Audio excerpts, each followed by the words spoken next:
नगर परिषदेच्या सार्वत्रिक निवडणुका सगळीकडे सुरू आहेत आणि यामध्ये एक राज्य निवडणूक आयोगाकडून एक मार्गदर्शक सूचना आलेली आहे की पत्रकार जे आहेत, जे शासनमान्य यादीवर पत्रकार आहेत, त्या माध्यमांच्या प्रतिनिधींनाच प्रवेशिका देण्यात याव्या। परंतु असे अनेक वृत्तपत्र आहेत, असे अनेक साप्ताहिक आहेत, वेब पोर्टल आहेत, यूट्यूब चॅनल्स आहेत की जे नियमितपणे पत्रकारिता करतायत, सक्रिय पत्रकार आहेत, परंतु त्यांच्याकडे ते शासनमान्य यादीवर नाही आहेत।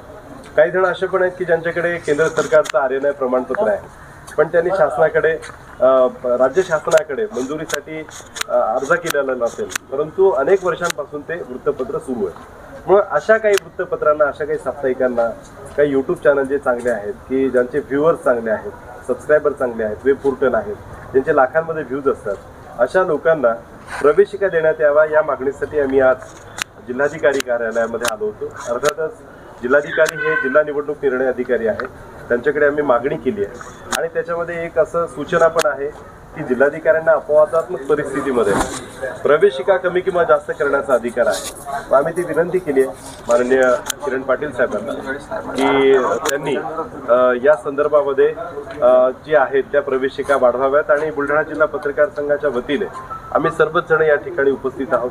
सर्वांनी त्या पद्धतीचं निवेदन दिलेलं आहे आणि आता आमची मागणी आहे, जिल्हा माहिती अधिकारी सुद्धा या ठिकाणी होते, राठोड साहेब। बघू आता नेमकं या निर्णयावर, या मागणीवर ते नेमकं काय निर्णय घेतात।